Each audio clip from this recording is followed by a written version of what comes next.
Bon, eh bien, il me semble que c'est l'heure. Mission Impossible de Final Reckoning. La suite de Dead Reckoning, qui à la base aurait dû s'appeler Dead Reckoning partie 2, a changé de titre, et on peut, semble-t-il, comprendre pourquoi. J'avais adoré Dead Reckoning. Alors, il avait ses défauts, mais j'avais adoré ce qu'avait proposé Christopher McQuarrie, donc le réalisateur, et, euh, et Tom Cruise. Bien que je ne sois pas forcément fan de la personne ni de l'acteur. Enfin, je trouve que c'est un bon acteur, mais voilà. Aujourd'hui, c'est vrai qu'il est beaucoup plus connu pour ses cascades que son acting. N'en déplaise à certains fans, c'est vrai que même si Tom Cruise reste un bon acteur, ou un très bon acteur selon vous, il n'y a pas de souci. Hein. C'est subjectif. Mais pour moi, aujourd'hui, le grand public, je ne parle pas des fans, mais du grand public, le connaît surtout pour les cascades et pour les films Mission Impossible. Tu leur parles de Rain Man, ils vont se poser la question de mais c'est quoi? Donc, voilà, il faut aussi remettre certaines choses dans leur contexte et par rapport à l'époque dans laquelle nous vivons. Moi, j'aime beaucoup le film, j'aime beaucoup Ethan Hunt, ça ne change pas.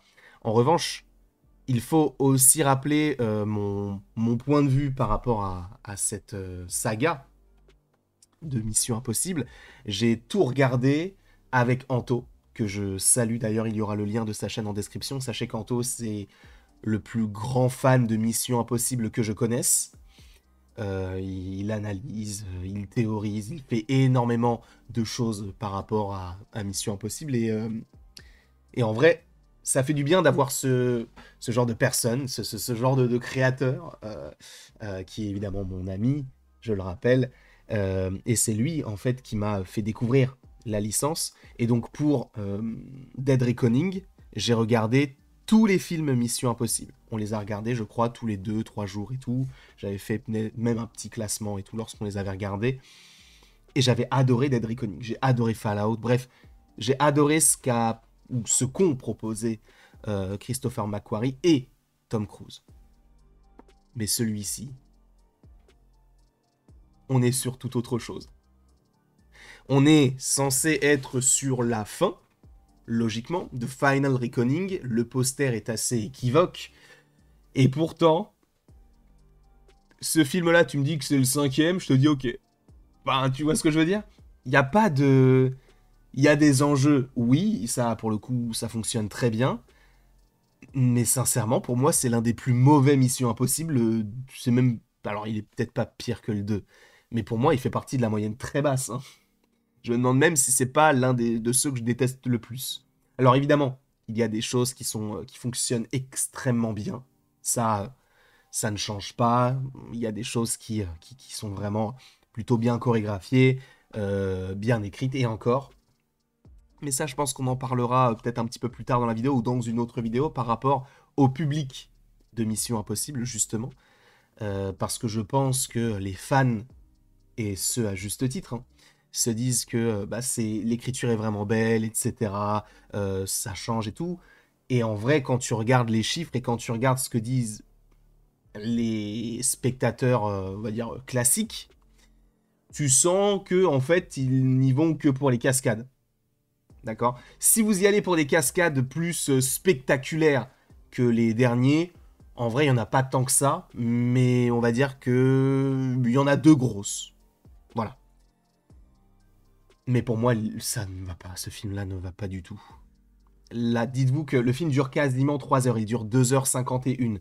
La première heure est, pour moi, catastrophique. C'est catastrophique. Le montage est, je suis désolé encore une fois, est pitoyable. Je vous le dis, pour moi, encore une fois, c'est pitoyable. Tout s'enchaîne, t'as des fondus enchaînés, etc. Le nombre de flashbacks. Alors j'entends que t'essayes de te dire, non mais en fait, il y a des gens qui n'ont pas vu, qui comprendraient pas, mais là, t'en as trop. Dès que t'as un nouveau perso, où tu dis, ah, peut-être que je l'ai déjà vu quelque part, t'as un flashback à chaque fois.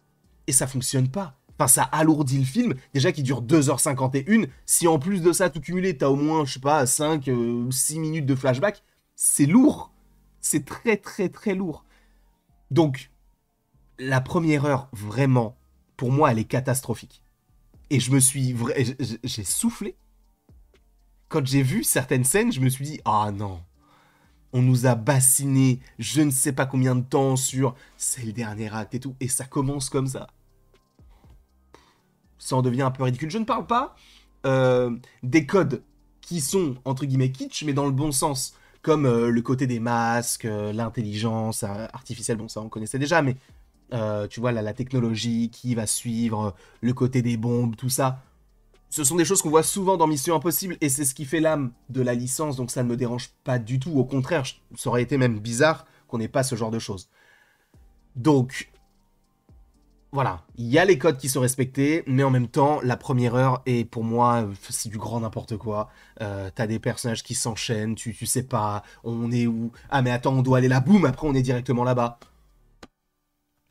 Après, on essaie de rajouter même du background à des persos qu'on avait déjà vus dans l'opus précédent. Ils essaient de faire un petit peu, tu vois, des petites connexions, et ça fonctionne pas. Pour moi, ça fonctionne pas. En fait, ce film-là, il est là en fait pour te dire, en gros, c'est le dernier, ou c'est possiblement le dernier, et par la suite, bah du coup en fait on va se dire, bah on fait des références à ci, à ça, à ci, à ça, en fait on va boucler la boucle, et voilà. Mais c'est pas bon. Ce film-là n'est pas bon pour moi, il est pas très bon. Par rapport à Fallout ou Dead Reckoning, c'est le jour et la nuit. Après, il y a évidemment du positif. On va partir notamment sur la musique. Alors je ne sais pas si c'est toujours Lorne Balfe qui fait la musique, mais la musique est très très bonne. Pour le coup, ça, j'ai rien à dire dessus. Que ce soit la revisite du thème ou les moments un petit peu plus dans l'émotion, ça fonctionne très bien. Ça, pour le coup, ça fonctionne très bien. Après, encore une fois, comme je vous l'ai dit, il y a une caractérisation de personnage qui est pitoyable. C'est-à-dire qu'on va avoir, vous savez, les deux policiers qu'on avait dans le premier. Peut-être attention, spoiler. Je pense qu'on peut le dire. Donc on avait les deux policiers. Il y en a un, tu vas comprendre en fait que c'est le fils de l'antagoniste du 1. Et l'autre, d'un coup, il va se dire, ah bah tu sais quoi, je vais lâcher mon travail et je vais aller avec eux. D'un coup, comme ça, en une seconde. Non, gars, non, c'est pas possible ça. C'est pas possible. Si on fait même le décompte, regardez Pomme Clémentif, moi je l'adore, Pomme Clémentif. Son rôle, enfin, il sert à rien, elle sert à rien. Dans le film, elle sert à rien. Son but, tu vas me dire, c'est de prendre sa revanche, tout ça, mais même elle a aucune plus-value particulière. Juste à un moment donné, elle va donner la localisation de Gabriel, mais ça va s'arrêter là. Après, le reste, c'est je veux tuer, je veux faire ci, je veux taper, je veux tuer, On a compris à un moment donné, on a compris, c'est un peu redondant. En revanche, j'ai beaucoup aimé le personnage de Grace. Ça bouge pas, Ellie Atwell est très très forte dans le rôle. J'ai adoré. J'ai adoré, je trouve que ça fonctionne très bien. C'est dans la continuité, là, pour le coup, du premier opus. Voilà, il y a un petit peu, d'ailleurs, son côté pickpocket qui est utile, notamment sur le timing. Mais après, le reste de l'équipe, bon, Luther, Berkeley, comme j'aime l'appeler, on savait qu'il allait clamser, hein, ça c'était... Oh, c'était sûr. Bah, c'était évident. En fait, le truc, c'était que c'était tellement évident que ils le disent dans le trailer. Ils disent, je n'ai pas de regrets. En général, quand tu dis ce genre de choses, c'est que tu vas mourir. Donc, bon. D'ailleurs, ça, pour moi, c'est un gros point négatif du film. C'est que le personnage interprété par Simon Pegg, on n'a pas la réaction, enfin, en tout cas, sa réaction à la suite de la mort de Luther. Alors qu'ils se connaissent depuis tellement de films, et juste à un moment donné, t'as un eye contact pour dire genre, ouais, je reconnais ta peine. Et ils se regardent et tout avec Ethan, et c'est tout.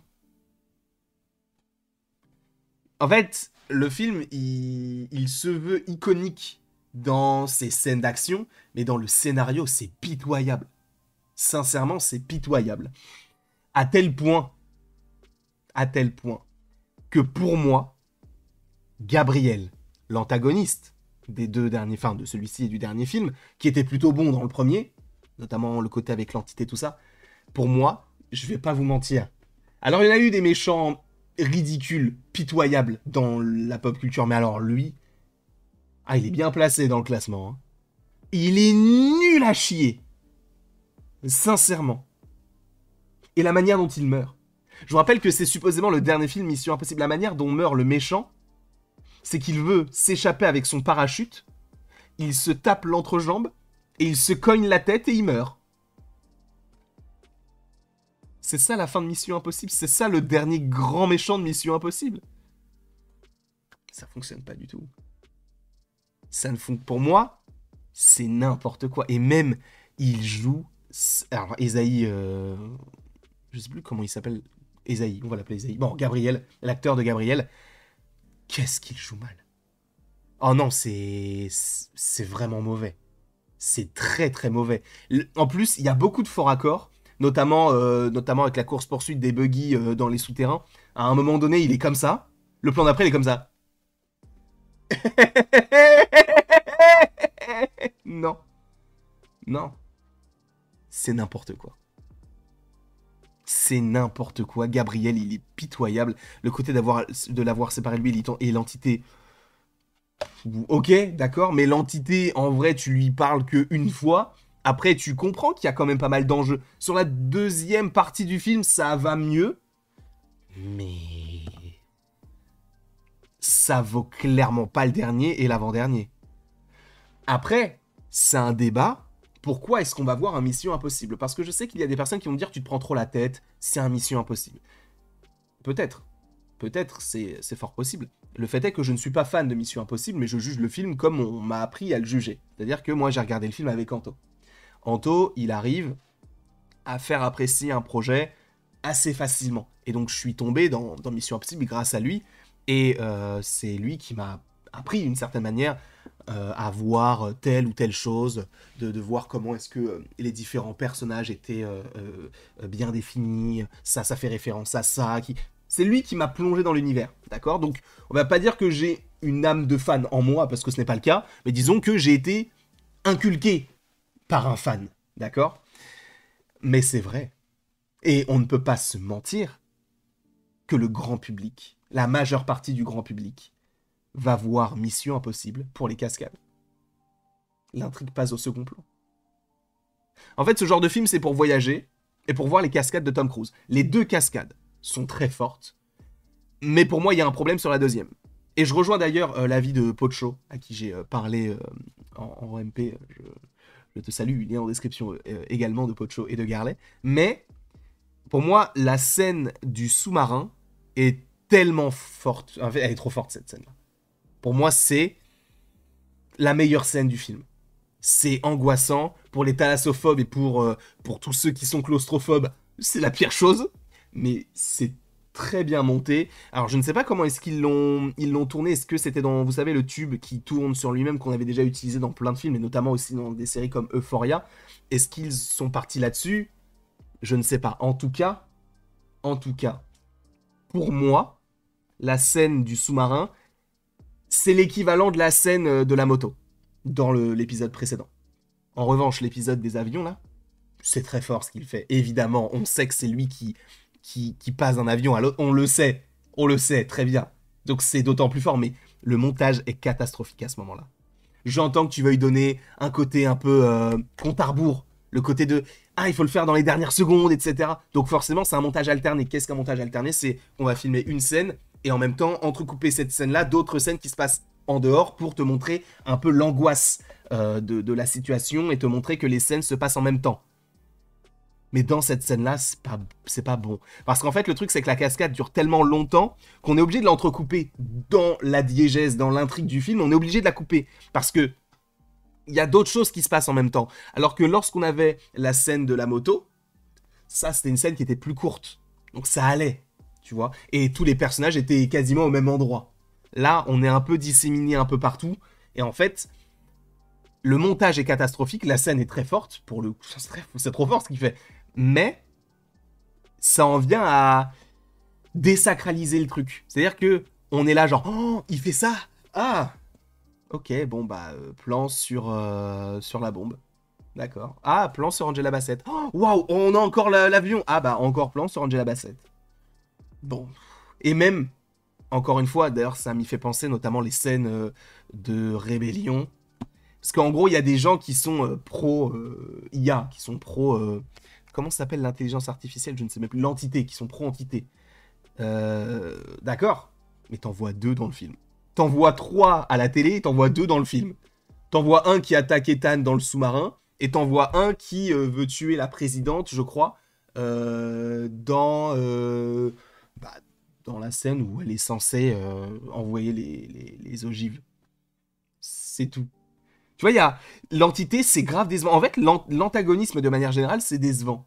Parce que Gabriel, il est pitoyable, il est pathétique. Et de l'autre côté, on a l'entité qui est intéressante. Bah justement, c'était peut-être la seule chose intéressante de la première heure, qui était pour moi merdique, pour moi, hein. Et sur le reste, on la voit plus. Enfin, on l'évoque vite fait, on sait qu'elle est là, puisqu'elle contrôle les ogives, elle contrôle les pays, tout ça, mais j'aurais aimé qu'on ait un peu plus, tu vois, de côté un peu malveillant, parce que là, c'est juste, ah, je vais faire ça. Et après, elle le fait, mais on la voit plus. C'est un peu bizarre, tu vois. Donc pour moi, il y a beaucoup de choses qui ne vont pas. Il y a beaucoup de choses qui ne vont pas. Après, tu vas me dire, oui, mais en même temps, le film, il est vendu comme étant le dernier, mais tu sais très bien comment ça se passe, si le film marche. Les gars, le film ne marchera jamais. Le film ne marchera jamais. Je ne vois pas comment c'est possible. Parce qu'en fait, encore une fois, ce qui fait le gros du box-office, c'est le grand public. D'accord. Pour Dead Reckoning, alors qu'ils ont fait péter un train, alors que le mec il a sauté d'une falaise avec une moto, alors qu'ils ont fait tout ça, le film n'a pas marché. Le film n'est pas rentable. Alors quand tu vois les chiffres, tu peux te dire, ah oui quand même, les films coûtent extrêmement cher. Parce que tout est en prise de vue réelle, forcément que ça coûte moins cher quand tu crées des décors de toutes pièces et que tu mets des fonds verts, tout ça. Lui, il veut pas. Et je comprends. Parce qu'encore une fois, c'est la quintessence du film. C'est-à-dire qu'il veut avoir le maximum de choses réelles dans son film pour avoir eh bien, un côté très profond, très réaliste, etc. Il n'y a pas de souci, je comprends totalement. Mais en fait, comment dire, quand tu vois les scènes d'action là, qu'on a eues dans le dernier, dans le 7, pas dans le 8, mais dans le 7, quand tu vois les scènes d'action qu'on a eues, et que tu vois les retombées financières, tu te dis, ok, donc là, ça veut dire que le 8, il va devoir faire encore plus fort. Sauf que le 8, en termes de scène d'action, il n'est pas plus fort, hein. Il est équivalent pour moi entre la scène du saut et la scène du sous-marin dans ce film-là.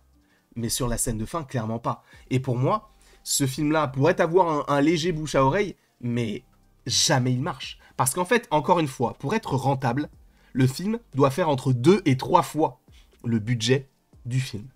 Parce qu'il y a des coûts de production, pas des coûts de production, des coûts d'exploitation, des coûts de promotion, tout ce que vous voulez, d'accord. Le film, il a une grosse promotion. Le nombre de trailers qu'il y a, le nombre d'affiches dans les rues qu'il y a, il est au Festival de Cannes. Il y a une grosse promotion autour du film. Ce qui fait qu'on peut facilement multiplier par 3 le budget du film. Sauf que selon les dernières estimations, le budget du film, c'est entre 350 et 400 millions de dollars. Ce qui en fait déjà l'un des films les plus chers de l'histoire, déjà. Mais tu multiplies ça par 3, il faut qu'il fasse au moins 1,1 milliard de dollars. Sachant que le dernier en a fait 5, 4, 5, 6, je ne sais plus exactement. C'est impossible qu'il soit rentable. Et en fait, eux se laissent une porte de sortie en se disant, bah s'il marche, on pourra en faire peut-être d'autres, sachant que Tom Cruise, il a plein d'autres projets en préparation. Il y a Top Gun 3, il prévoit même, je crois, de faire une comédie musicale, je crois. Enfin, il y a beaucoup de projets autour de Tom Cruise. Là, récemment, il a dit qu'il voulait tourner avec Michael B. Jordan. Il y a beaucoup, beaucoup de trucs qui sont prévus, d'accord, autour de Mission Impossible. Autour de Tom Cruise. Donc, est-ce qu'il aura le temps pour en faire un 9ème? C'est même pas qu'il n'aura pas le temps, c'est qu'il n'aura pas la possibilité, parce que je vois pas Paramount se dire, bah, tu reviens. Parce qu'en fait, le truc, c'est que si tu le reprends lui, il va vouloir faire les choses en grand. Et donc, qui dit choses en grand dit grand budget et dit que tu n'auras pas les sous pour le faire. Ou tu auras les sous, mais tu n'auras pas la rentabilité derrière. Parce que déjà, le premier a fait perdre de l'argent à Paramount. Le deuxième, c'est quasiment sûr. Jamais il fait 1 milliard. Ce film-là, je vois pas dans quel monde il peut faire 1 milliard. C'est possible, hein. C'est grave possible. Mais je le vois pas faire 1 milliard. Parce que je pense que le bouche à oreille ne va fonctionner peut-être que sur les fans. Le grand public va se dire, ah ouais, les cascades, elles sont bien, mais tu vois, ils vont... En fait, eux, ils auront pas tout le making-of et tout en se disant que c'est un vrai truc, ils vont se dire que c'est du fond vert, que c'est faux, etc. Donc, ils vont juste de dire, ah oui, la cascade est peut-être moins bonne que le Burj Khalifa, elle est peut-être moins bonne que ce qu'il y a dans Fallout, elle est... Et du coup, forcément, ça va faire pas une mauvaise pub, mais le bouche à oreille ne sera pas forcément très bon. Donc pour moi, jamais le film y marche, c'est pas possible. C'est dommage, parce que la licence, elle est cool. Mais en même temps, est-ce que ce n'est pas plus mal, comme le dirait Anto, parce qu'à un moment donné, il faut bien terminer la chose, mais quand tu vois la fin... Et même, Tu vois, en fait, il y avait des principes où on se posait tellement de questions sur la première partie. Désolé, la critique est très longue, mais j'ai tellement de choses à dire. T'avais tellement de choses à évoquer dans cette deuxième partie que tu pouvais comprendre que le film dure 2h51. Ok. Sauf que des questionnements qu'on avait pour la première partie, c'est occulté en 2 lignes. Du côté du 8e. Le côté de la patte de lapin, déjà, qui est en lien donc avec l'intelligence artificielle, donc c'est d'une certaine manière à cause de lui que, bon, ok. Et sa femme, enfin en tout cas son ex-femme, enfin vous savez, en gros, à un moment donné, on voit le personnage de Gabriel tuer quelqu'un qui lui est proche. Juste on dit, ah oui, c'était l'ancienne femme d'Ethan Hunt. C'est tout. C'est tout ce qu'on sait. Ça va pas plus loin. Et au-delà de ça, donc on sait qu'il y a un passé entre les deux, mais tu l'évoques même pas vraiment dans le film. C'est juste là, ce qui compte, c'est ce que fait Gabriel à l'instant T. Juste, il connaissait déjà vite fait par rapport à ça, mais ça va pas plus loin. Et je vous rappelle que Ethan, il est matrixé aussi par la femme qu'il aimait dans le 4 et le 5 et le 6, je crois. Bref, je ne sais plus comment elle s'appelle. Elle est mentionnée dans le 7. On ne la voit jamais dans le 8. Jamais. Jamais on ne la voit. Elle n'est jamais évoquée. Jamais. Qu'on ne la voit pas, mais qu'on l'évoque au moins. Ce n'est jamais fait. Il y a trop... Pour moi, dans ce film-là, il y a beaucoup trop de problèmes. Il y a beaucoup trop de problèmes. C'est un film qui est fini, oui, mais qui, pour moi, a beaucoup trop de défauts. Qui, on a l'impression, a été fait pour dire qu'ils l'ont fait. Mais pareil, en fait, du coup, Ethan Hunt ne meurt pas à la fin. Alors on pense qu'il est mort, mais évidemment qu'on sait qu'il n'est pas mort. En fait, voilà. Ça aussi, pour moi, ce film-là, dans le scénario, il est pas bon. Parce que on a Luther. On va avoir un flashback encore de Luther qui va te dire, lorsque tu vas connecter les deux, t'auras un message. Et lui, il lui dit non. Garde la puce, garde la clé. T'inquiète, tu me le diras en vrai. Sauf que Luther, il est mort. Donc tu sais très bien qu'au moment où il est censé être mort et qu'il n'a pas écouté le message de Luther, tu sais très bien qu'il est encore en vie et qu'il va l'écouter. Tu le sais. C'est évident. D'accord ? Les moments où Ethan dit au personnage de Simon Pegg, c'est ton équipe, je n'ai pas eu peur une seule seconde pour Simon Pegg. Hein. Parce que je me suis dit, mais oui, mais il lui dit c'est son équipe. Donc ça veut dire qu'il y a une certaine passation de très loin. Mais il y a une certaine passation. Donc il va pas mourir. C'est impossible qu'il meure. Impossible. Donc tu vois, il y a plein de choses comme ça qui sont archi prévisibles. C'est trop prévisible en fait ce film-là, qui, en plus de ça, est un film qui se veut un peu étonnant, qui veut déjouer un peu l'IA, tout ça, mais tu nous déjoues pas nous, nos cerveaux, parce que ça se voit. Encore une fois, le truc de Luther qui te laisse le message, que tu l'écoutes pas, et que tu sais que t'es mort, alors que, on va dire, 1h30 avant, il te dit, je t'ai laissé un message, sachant que Luther, il est mort dans cet opus-là, tu te dis, bah oui, non mais, ok, donc on va écouter l'audio, on va écouter le message, là, après. Mais il peut pas l'écouter s'il est mort, donc forcément qu'il est encore en vie. Je me suis pas inquiété une seule seconde. Pas une seule. Et pour moi, c'est ça le problème du film, c'est que c'est prévisible. Les scènes d'action sont vraiment bonnes, la musique est vraiment bonne, pour le coup, il n'y a rien à dire. Le montage, il est pas très bon. La première heure, elle est catastrophique, c'est un enchaînement d'actions. C'est pas ce à quoi on aurait pu s'attendre. Enfin, c'est... Il y a un bon build-up sur les scènes, enfin, sauf sur la dernière, mais sur la scène du sous-marin, qui est pour moi la masterclass du film. C'est très très fort. Il y a un build-up de fou. Le côté de vas-y, tu dois t'entraîner, ah, mais ils doivent te donner les coordonnées au bon moment, tout ça, ok. Mais, pour moi, le film, de manière générale, il est vraiment mauvais. Il y a de très bonnes choses, mais il y a tellement de mauvaises choses qui viennent occulter ces bonnes choses que je ne peux que dire que je n'ai pas aimé le film parce que pour moi, il est mauvais. Après, encore une fois, ce n'est que mon avis, peut-être que vous ne serez pas d'accord, et en vrai, bah, c'est comme ça, je m'en moque, tu vois, c'est votre avis, je le respecte, il n'y a pas de souci, mais respectez mon avis comme je respecte le vôtre. En tout cas, je vous remercie beaucoup d'avoir été présent devant cette vidéo. N'hésitez pas à me dire ce que vous en pensez dans les commentaires. On en fera quelques vidéos short, quelques TikTok, parce que je pense que c'est nécessaire un petit peu d'en parler de manière un peu plus poussée d'une certaine manière, notamment par rapport au box-office, sur la prévisibilité, la critique déjà. Il y a pas mal de vidéos qui vont arriver. En tout cas, je vous remercie beaucoup d'avoir été présent. N'hésitez pas donc à aller en description pour aller suivre c'est dur. Pour aller suivre la chaîne Danto, qui vous fait un live jeudi sur le sujet. Donc, ce sera l'occasion d'aller voir tout ça. N'hésitez pas à aller en description. Et Pocho et Garlet aussi, n'hésitez pas à aller les suivre. Merci beaucoup à vous. Passez une très belle soirée. Et il ne me reste plus qu'à vous dire à la prochaine. Pour la prochaine. Et encore une fois, merci beaucoup à vous d'avoir été présents. On se retrouve d'ici quelques temps. Parce que là, en fait, je vais essayer de me dépêcher parce que... il y a Lilo et Stitch qui arrive.